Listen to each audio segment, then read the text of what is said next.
Thank you for joining the Build on Blend breakout session. My name is Jesse Gill, and I run the delivery team here at Blend.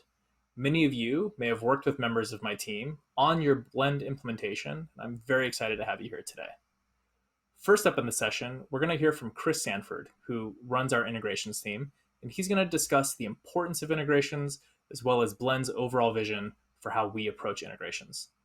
Then I'm going to host a Q&A with Nicolet National Bank around what their experience was like building on Blend and how building on Blend allowed them to solve various challenges that their business was facing. But first, over to you, Chris. All right, thank you, Jesse. Hey, everybody, my name is Chris Sanford, and I lead the integrations function here at Blend. I wanted to take some time today to talk about the broader integration landscape, broader integration ecosystem in the mortgage space today, and how Blend fits into that broader ecosystem. So, not a surprise to anybody, today's integration landscape is highly complicated. Um, there is a number of internal and external pressures pushing digital transformation initiatives across the enterprise. We're dealing with in a lot of circumstances, a highly fragmented set of solutions, all cobbled together to support that end-to-end origination process. So by that I mean you may have different vendors for LOS, CRM, DocGen, product and pricing, fees, again, all working together, potentially not in the most efficient ways to solve that origination question. And then you take these two kind of pieces combined together, the push for a digital transformation, a more well-connected, higher yield tech stack, combined with a highly fragmented set of systems, and that then nets out a much more complicated set of integration use cases or a backlog of integration use cases that the enterprise is set to tackle. But integration is difficult. So despite having this large backlog of amazing projects that we know we want to tackle, it's still, in a lot of cases, a difficult proposition to bring those integration projects to bear. For a lot of the lenders we work with, resource constraints is typically the one that jumps out above all others. A long backlog of projects will inherently be subject to a much more rigid prioritization process to push those pieces through and ultimately bring them to the PMO, to the actual project execution team to bring them live. The cost of some of these integration or projects, because of the complexity of their use cases, can be very high. For certain folks we've worked with, they will have in-house development teams to be able to do these types of things, but for a lot of others, that is not a luxury that they may not necessarily have in-house. So in those circumstances, we're either working with a vendor who is responsible for one of those solutions, or in other cases, a third-party systems integrator, like a consulting firm, which can carry a hefty price tag. And then the complexity of those pieces, these systems who may not necessarily be engineered to work nicely with one another, creates a complicated project, which can, in certain instances, result in a slower speed to market for those features that you're looking for.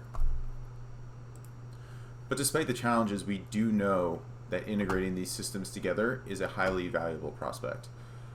Blend's perspective is it's a threefold kind of set of value that you can get from unlocking integrations across the stack. One is unlocking workflows through connectivity that previously you did not have access to. And we see this on both the lender end of the house as well as the borrower end of the house. Take, for example, the integration of a product and pricing engine or a fees estimation engine into something like Blend or an LOS. It's a fairly simple use case, but obviously from a lender end, this allows us to do loan structuring, allows us to observe different products for the certain loan that we're actually evaluating. But on the borrower end, via potentially the same exact integration rails, we can produce and furnish shopping experiences to that borrower, allow them to set interest on a specific product, and then move through the application process. The next piece is automation, probably a fairly obvious one, but integrating systems and setting certain triggers inside of certain systems when other systems are doing certain things can ultimately result in amazing opportunities for automation by way of those integration rails. An amazing example is the automation of disclosure generation, potentially. Certain criteria are met inside of a loan. We can then set automation triggers inside of an LOS to then issue out disclosures either by way of Blend or some other e-sign vendor to be able to fulfill that experience. And then on top of that, we also work with a number of different vendors who work with outside services to automate some of the cleaning of the file, where previously a processor had done that manually, decreasing errors and decreasing overall processing costs. And then a more kind of passive benefit of integrations that you get by virtue of going through these processes is instilling that mind of digital transformation across the enterprise. I mentioned this on the top of the presentation that the push of digital transformation, as broad of a concept as it is one that's fairly ubiquitous in the space today.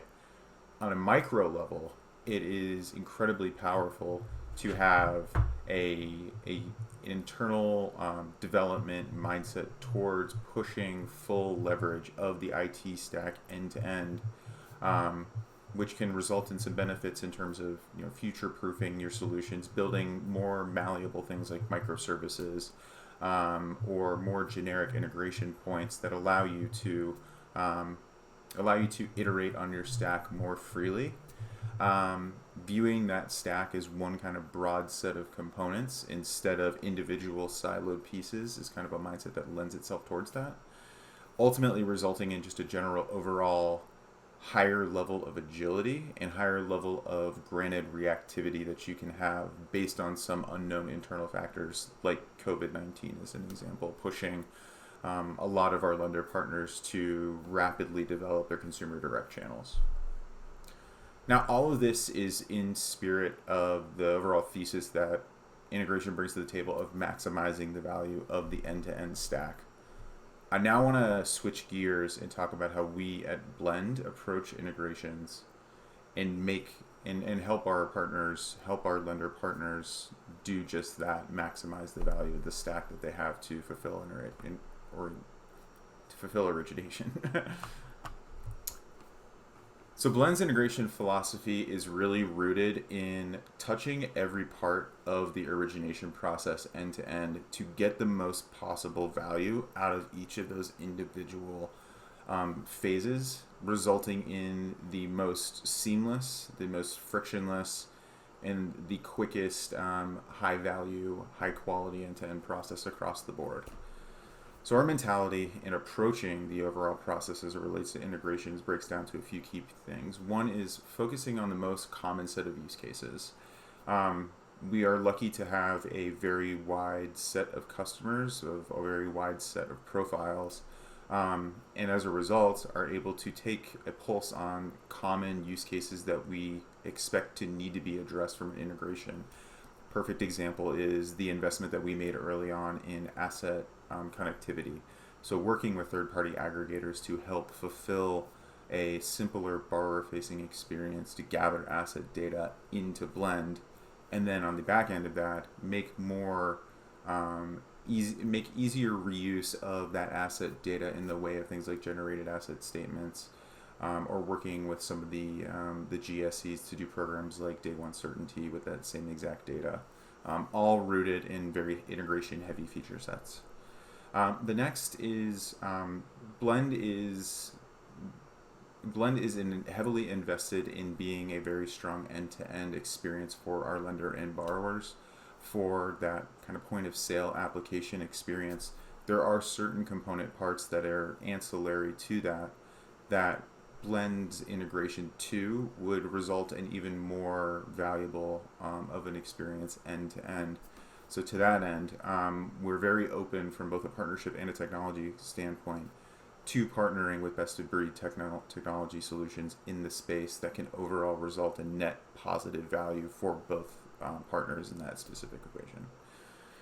And lastly, every piece that we develop, both internally with our platform as well as externally with some of the API components that we have, for example, are geared towards rapid innovation and easy extensibility of functionality. So just more a general principle of development that we keep in the back of our minds when approaching an integration challenge.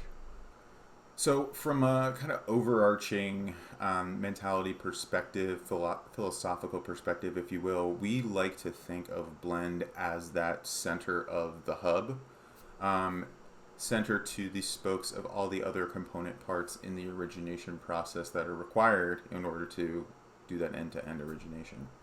Um, so, to that end, rather than thinking of Blend as a point in the linear process end to end of I fill out my application in Blend, the application then makes its way into the LOS, we're done. We have shifted our mindset to view Blend more as a center of an ecosystem and focus our efforts on enabling the broader ecosystem to make the best possible use out of Blend for those given use cases. So, from a tactical standpoint, what that means is that we have made investments in a robust Blend public API toolkit to facilitate general interactions of pushing data in, pulling data out, updating data inside of Blend relative to some of these major systems of record, major workflow tools to ensure that whatever workflow the given lender wants to implement with the stack that they have in the way of that digital transformation, they are able to do it, and Blend does not become the long pole, becomes a facilitator of those types of exercises. So specifically, Blend's API is made up of two major components. One is a RESTful API, which is used to pull data in, to pull data out, push data back into Blend, and update data. So I think the simplest example is a completed application that makes its way through Blend. We would then use the API to reach into Blend and pull out that 3.2, 3.4, 10.03 file, whatever it may be. We can use that same API then to go back in and update certain components of the loan pre-disclosure, like if they change their email address, for example, the API can then be used for that specific use case.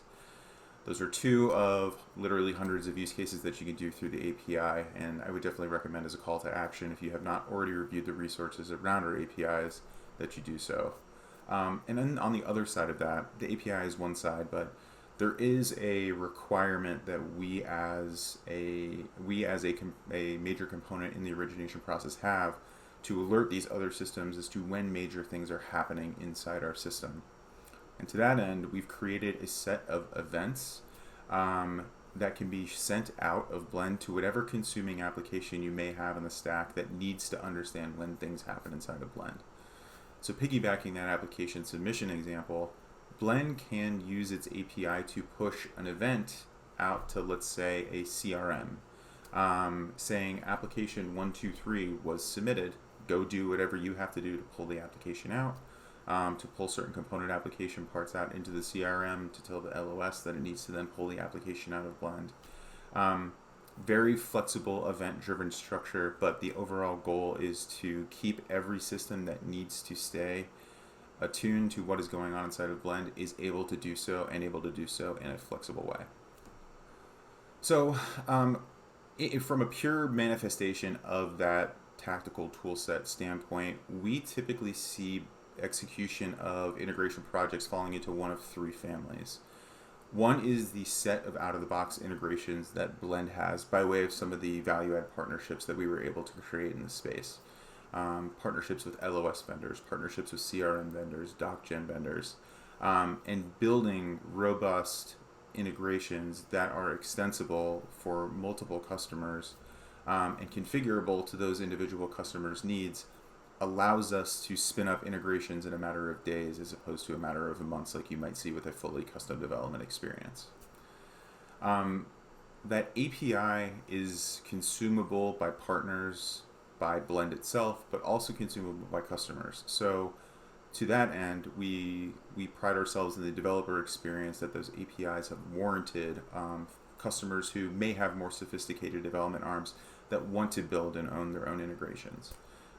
With the complicated set of use cases, with the highly complicated amount of orchestration that has to happen across the board, this is a trend that we're starting to see more and more of, where folks are investing more and more in middleware solutions, in integration as a service to pull off these integration workflows. And Blend's API is a valuable component part in that overall initiative of creating an integration hub in support of that broader digital transformation. And lastly, for certain circumstances, there may be use cases, there may be customer or vendor or use case profiles that might warrant a more collaborative development experience than what out of the box or first party developed, customer developed solutions may warrant. To that end, Blend does have professional services support in our customer success vertical, capable of developing integrations on behalf of our customers. This is something that we've seen success in product and pricing, in LOS integrations, in fees integrations, DocGen integrations, experience kind of across the board.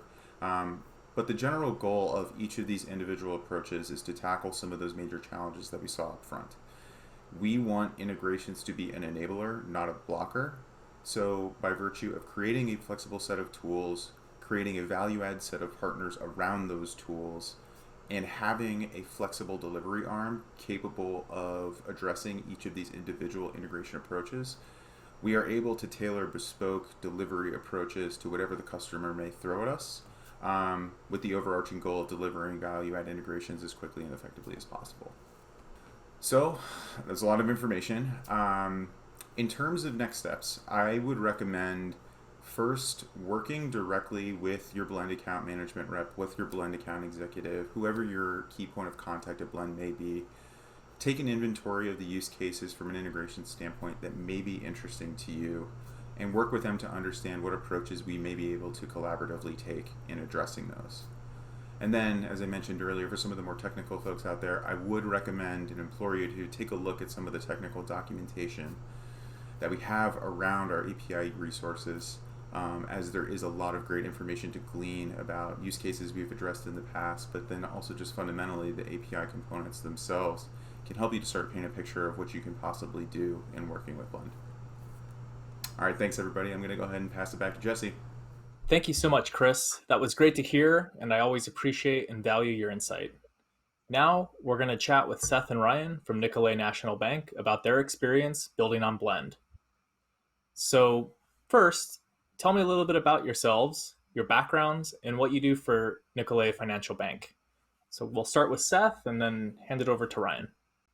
Hi, this is Seth Olala. I work with our digital technology area at Nicolet National Bank. By and large, our area is responsible for a number of applications within the company and working with the business lines to develop and continue to innovate on top of those solutions. In this case, Blend and Salesforce being a couple of those applications.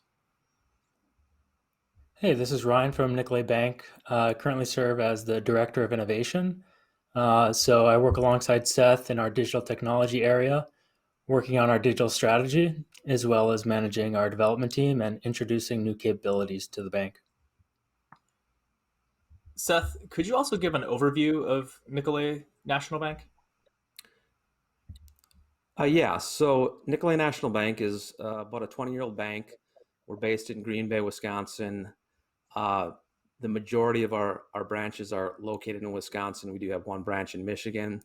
We're approximately $4.5 billion in assets, and mix of both commercial and retail presence, as well as a wealth management division within our bank. Awesome. So now we're going to get into the meat and the integration questions. And, Nicolet started off as a Blend mortgage customer, and we eventually had a couple of integrations and use cases come up. So we currently have 2 integrations implemented today, and 1 integration we're working on that should be live sometime in the near horizon. Could you go ahead and walk us through what these various integrations are?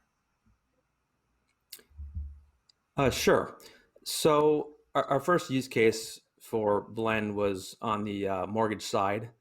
And one of the things that we wanted to do very early on was integrate the mortgage process within Salesforce. We kind of view Salesforce as the hub for all of our sales processes.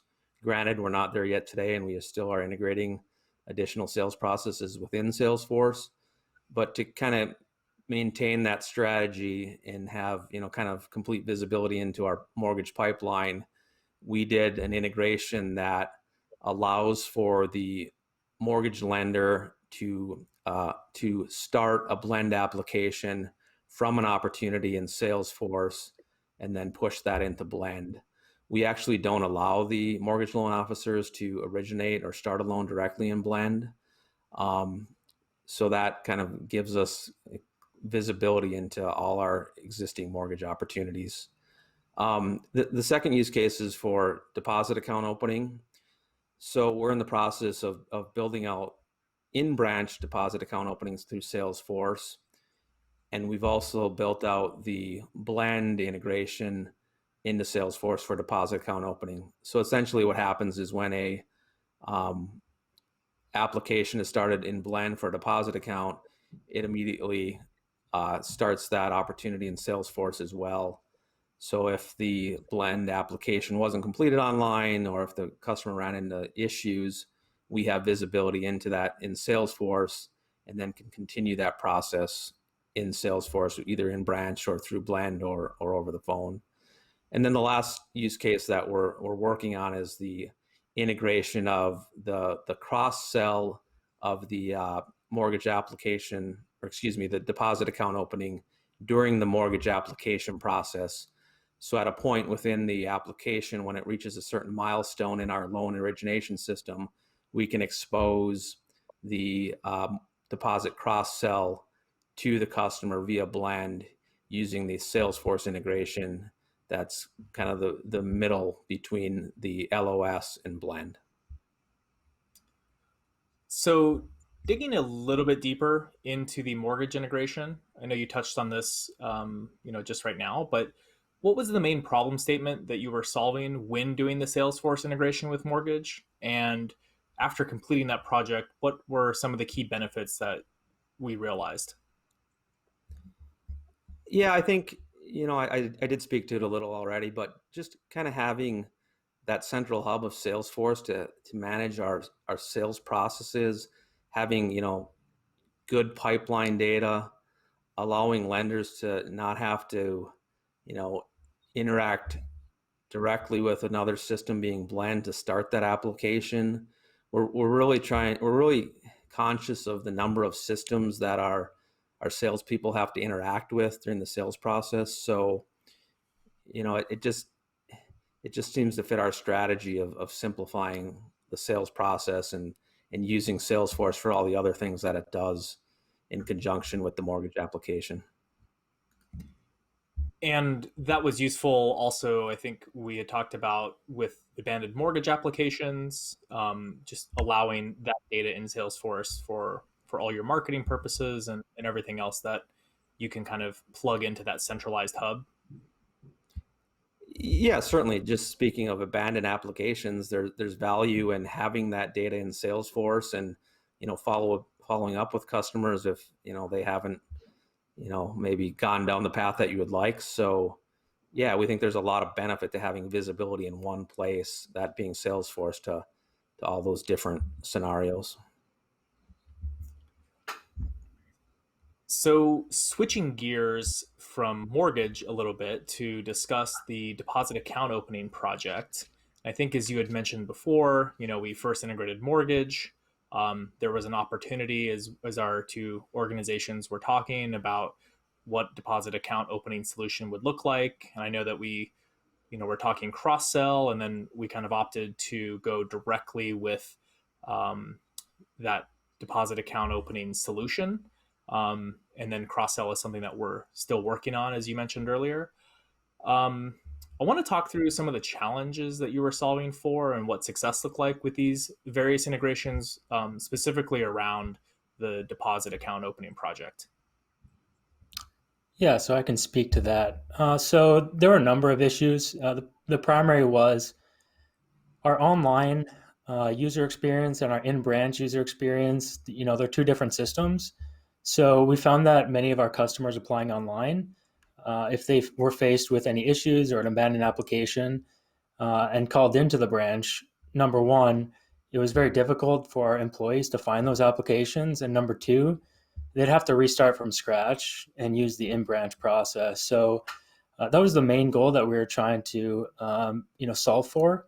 and in this case, providing an omni-channel account opening experience for our employees and our end users. And that's where the Blend APIs are very important for us to achieve that goal. And I wanted to kind of keep going into these topics here and understand, what sort of, once you uncovered the gap in this problem area, what led you about to coming up with the solution that you just outlined? Um, and then was that a Salesforce first perspective, or was that taking a look at what options you had on the table for what you could integrate with?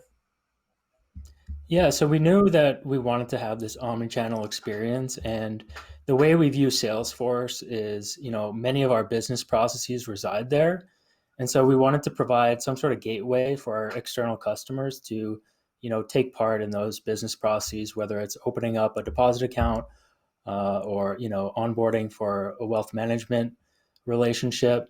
And so we define this account opening framework within Salesforce, and ultimately Blend is an interface that sits on top of that. And so we have the standardized data model in Salesforce that we kind of map the Blend data to, and then ultimately it becomes the in-branch process and goes through the relevant APIs to our core systems and systems of record. And so in that sense, it simplifies kind of our ongoing support of our development initiatives and just provides a great user experience for our bankers. So it's been a very exciting project so far, and excited to see it through the finish line. And talking through those key benefits and the strategic objectives that you just sort of mentioned, I think that omni-channel onboarding experience and simplifying that, makes a ton of sense. You also spoke around the unified experience for your bankers, and that's giving you some more operational efficiency. Um, so, now that we've sort of covered some of the business requirements and the value propositions of these various integrations, I wanted to kind of roll up our sleeves and touch a bit on the technical side, and specifically what the experience was like building on Blend.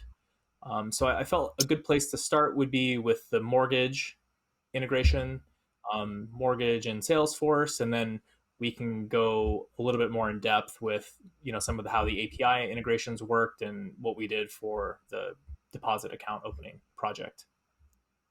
Sure. So I started the development with Blend in our implementation around 2018, and at that time, Blend was still, uh, building a name for itself in the mortgage space and APIs. But I found the APIs to be some of the best that I've interacted with so far, and personally, I've interacted with probably 50 plus APIs in the last 3 years, and some of the developer experience attributes that were very nice to work with was the quality of the documentation, the versioning of documentation, sample requests and responses, user guides, and also a Postman collection to kind of get you started and start making API calls. So all those things make it very easy to kind of research and develop new functionality within Blend.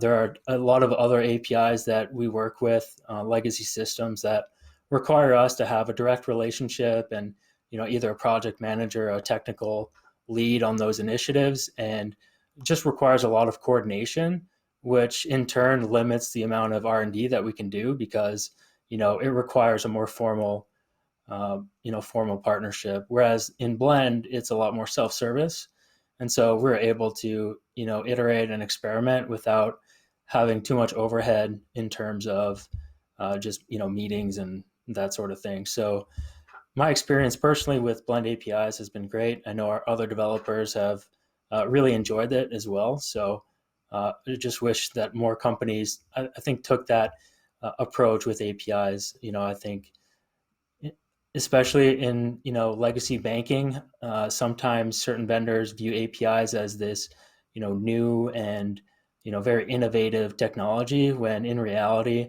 tech companies have been using this for quite some time. And it's nice to see that Blend is more of a technology company that maintains those high quality standards for APIs. Yeah, that's great to hear. One other question, a follow up to that was, we do have an App Exchange Salesforce integration. You guys opted to build your own using our public APIs. Could you talk a little bit about that decision and how that process was? Yeah, absolutely. So, as many institutions that use Salesforce or customers that use Salesforce, we always try and take things out of the box and not, jump to development. In our case, we had a few nuances that our end users didn't necessarily want to deal with. And so we took the opportunity to develop, I guess, similar functionality that was being offered in the App Exchange, but developing it ourselves for our unique business requirements. And so, again, the simplicity of the Blend APIs just leads to a faster time to market, and it's just not as difficult, right? They're modern APIs, so Mhm. I guess it wasn't there wasn't too much consideration there. We just went for it. I like that. Um, and I guess moving on to our final section, wanted to talk about the vendor selection and what were some of the key criteria that led you guys to choose Blend as a partner to help you with these systems and the integrations that go along with them? Yeah, so I can take that. When we were going through our vendor selection process, we were actually having multiple discussions. One was the kind of the build versus buy. We contemplated doing some of this on our own. Glad we didn't. But then as we got further down the path of determining we're going to buy something, one of the big attractions was somewhat to what Ryan spoke to already regarding the extensive APIs, the well-documented APIs, et cetera. We also just felt that kind of the Blend user interface delivered a best-in-class experience. And what we were hopeful of also when we were going through the vendor selection process is that Blend would be willing to work with us, especially at our size. We know Blend has some large clients, and we've been happy with their willingness as we became a client to follow up on kind of that promise to be flexible and help us deliver some of these solutions. So that kind of sums up how we ended up with Blend. Great, that's excellent to hear, and we're happy to have you guys as a partner. So that's going to do it for the Q&A section of the Build on Blend breakout session. Thank you for joining us, and special thanks to Seth and Ryan for taking this time out of your busy schedule to be with us and answer some of these questions. Thanks for attending the Build on Blend breakout session. If you'd like to learn more about our integrations, please get in touch with your account manager, or if you'd like to take a look at the developer guides that Seth and Ryan were referencing, please head on over to developers.blend.com. There, you'll find comprehensive guides and documentation to help you start working with Blend, as well as a little bit of support if you get stuck in any of the self-serve integration work.